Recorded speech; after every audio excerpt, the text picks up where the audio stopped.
Hello and welcome to Analog Insights.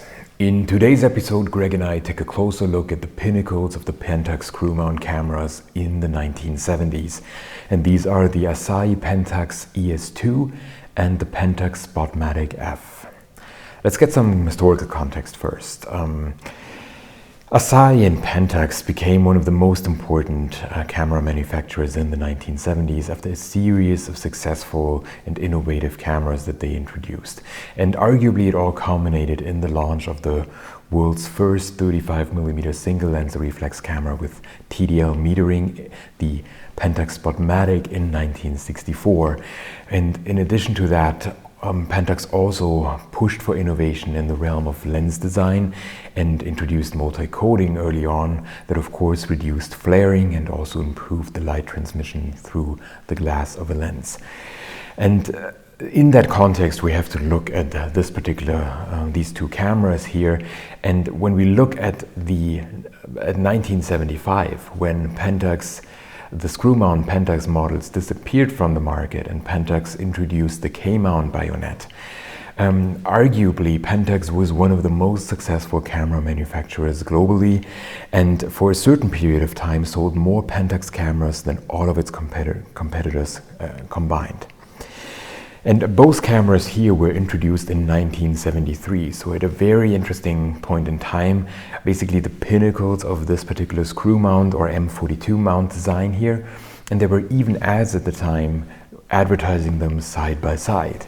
Because on the one hand you had the Spotmatic F, which was a completely mechanical camera except for the built-in light meter.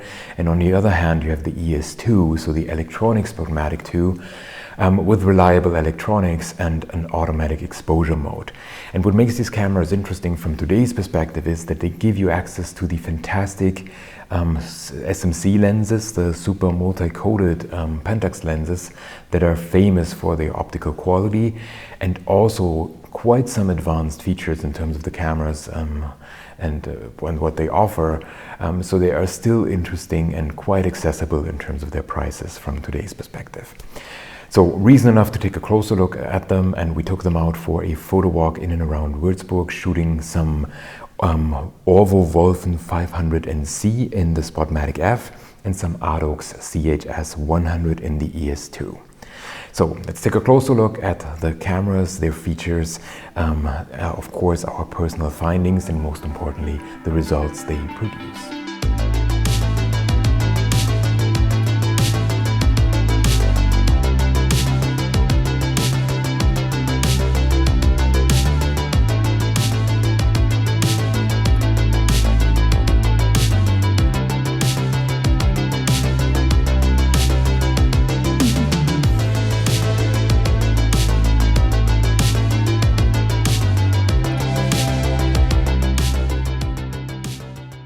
Asahi introduced the first electro-spotmatic in October 1971, and this camera is interesting because it was only sold on the domestic market because it was a little bit rushed to production, and Asahi didn't feel comfortable when it comes to the reliability of the electronics of selling it overseas as well. So soon afterwards they started optimizing and improving on the camera, and eventually released the ES II in late 1973, which we are discussing here.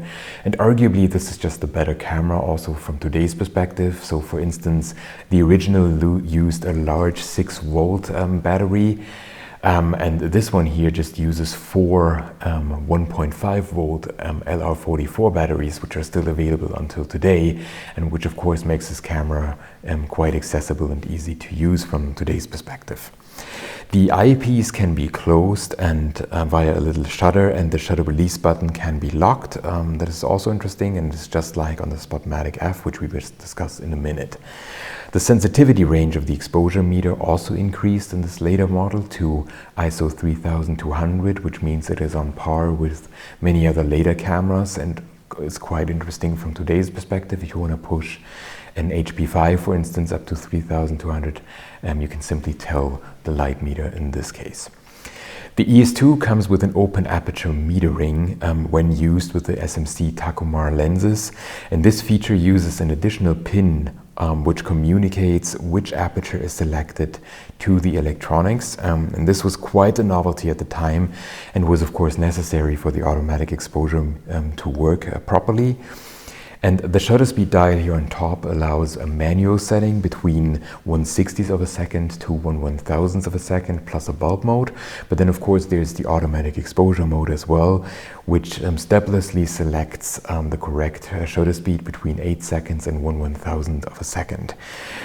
Interestingly, the shutter curtain is made of fabric, despite being electronically controlled, and Pentax only introduced an electronically controlled metal shutter with the K2 much later. The ES II came with a self-timer and most importantly with improved electronics, so also the reliability of these electronics improved in comparison to the original, as I just mentioned.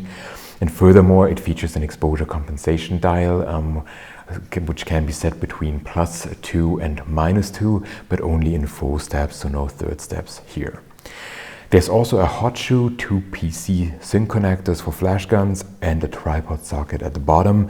And the camera weighs 678 grams and comes with a beautiful 1970s design, in my opinion. So really, really nice look that kind of fits this mid-1970s vibe. The Spotmatic F is the pinnacle of the mechanical screw mount Pentax cameras, and it has a diaphragm simulator and also allows open aperture metering with the SMC Takumars.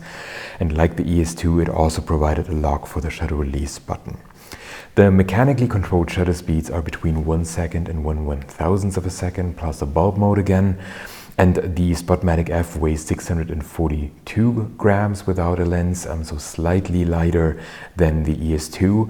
And the ISO dial also ranges from ISO 20 all the way up to 3200.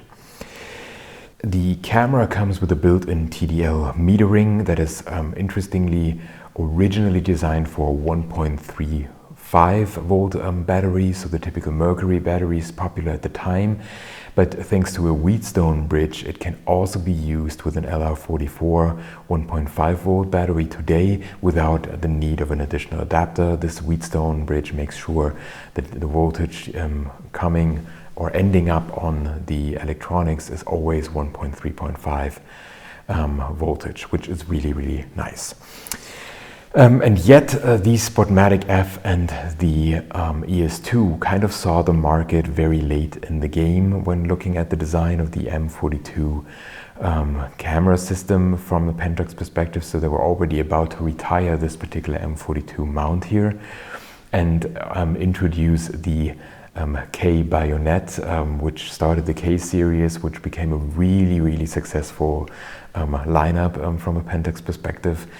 And this is why we would argue these late mechanical or first electronic and still M42 mount cameras are often overlooked a little bit. But we would argue these are really, really interesting. Of course, they are slightly heavier, and yet they are super, super interesting.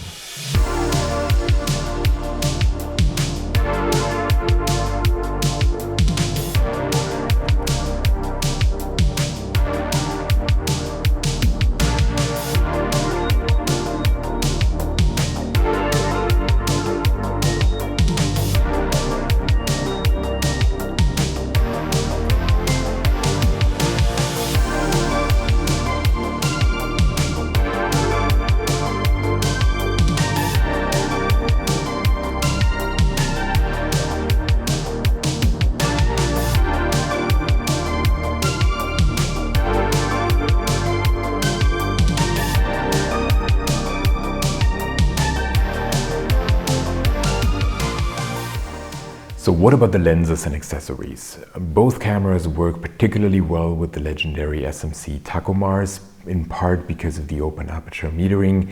Of course, you can also use them with any other M42 mount lenses, but then you won't be able to tap into that particular feature. The SMC Takumars are famous for their high resolution, they are tack sharp, they really come with great optical performance, hardly any vignetting and so on. And of course they are relatively accessible when it comes to their price points, because they're not as heavily sought after as the K-bayonet versions. We would argue, and often you read people complaining about, oh, it's so difficult to screw them on, it takes so much longer and so on. And we would actually argue that is not the case. It takes a little bit longer, but in day-to-day use it's no problem at all. And also during our photo walk, it was not a problem at all to switch between lenses. It takes a second or two longer, of course, in terms of screwing in comparison to a nice bayonet mount, the K-bayonet, and yet it's still easy and can be done by one person, so you don't need another person or another person holding it and so on. It's just perfectly fine. In terms of the mechanical properties, these lenses are also very nice. So they typically come with a buttery smooth focusing mechanism. And personally, I also like this Valley and Hill design here. Very nice mechanical operation. Also the aperture clicks super nicely into place. And the market is full of fantastic lenses, so it's easy to tap into that range. In our case here, we used all sorts of focal lengths for our tests, ranging from a 24mm wide angle all the way up to a 135mm, including a 50mm macro lens or the legendary 105mm lenses. We used them all during our test and got fantastic results across the board, in our opinion. Just look at the results yourself from our photo walk. We tried to find motifs that are representative of what these lenses can do, and of course also used film stock that kind of lived up to the resolution of these lenses and kind of indicates what is possible here. Beyond that, if that is not enough for you, you can also tap into fantastic accessories here in the Pentax lineup. So for instance, there's an angle viewfinder or a bellows for macro photography, or even the SMC coating is available in the filter lineup that Pentax offered, both for color and for black and white photography. So you really get fantastic optical quality across the board, and most importantly, it's the kind of system that does not necessarily break the bank. Of course, if you're looking for one particular legendary lens, they might turn up a little bit more expensive, especially if they are in great condition. But beyond that, there are fantastic, more standard Pentax lenses that you can easily purchase less expensively. And we would argue, if you are just starting out and want to tap into a nice set of lenses, then the Pentax M42 or screw mount cameras are really worth taking a look. And we would particularly recommend going here for these Pinnacle cameras, the Spotmatic F or the ES II, and then combining them with these particular lenses. Just get one of three lenses or so, have a really nice lineup, and I would say you have everything that you could wish for. It's a really nice setup.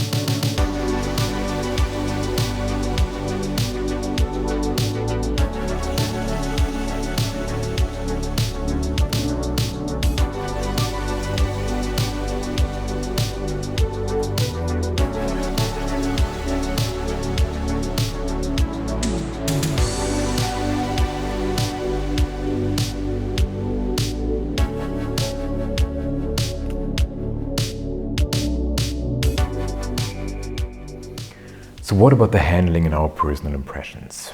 Both cameras, as indicated, handle really nicely and live up to the kinds of expectations that you can have when thinking of Pentax as a camera manufacturer. And there are a couple of details that stand out. For the Spotmatic F, what is really interesting is that the light meter cannot be turned off, but instead opening the lens cap and letting in light automatically turns it on. And then it is metering, and only if you put a lens cap back on, it would turn off again. And this is also related to the Wheatstone bridge that I've mentioned earlier when discussing the LR44 batteries that are also supported here.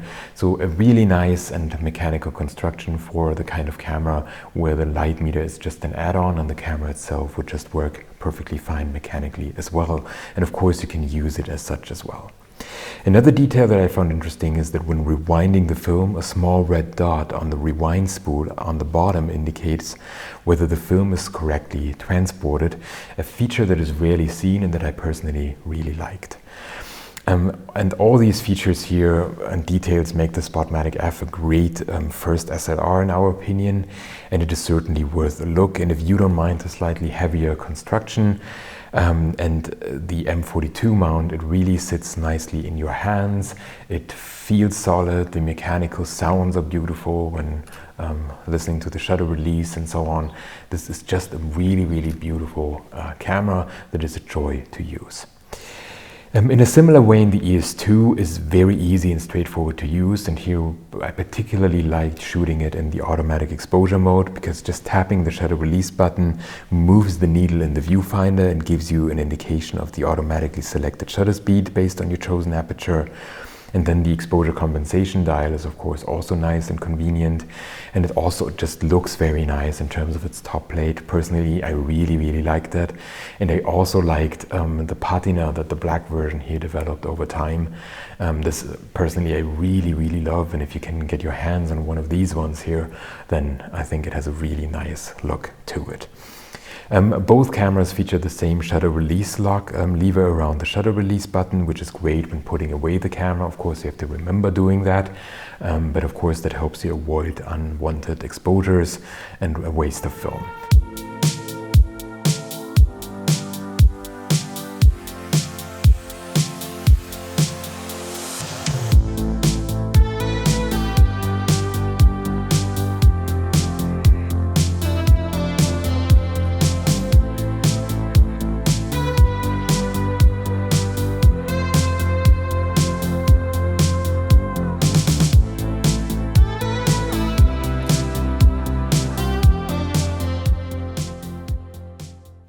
So thank you very much for watching. I hope you enjoyed this episode of Analog Insights and our review of the Pinnacles of the Pentax screw mount lineup, the original Pentax Spotmatic F and the ES II.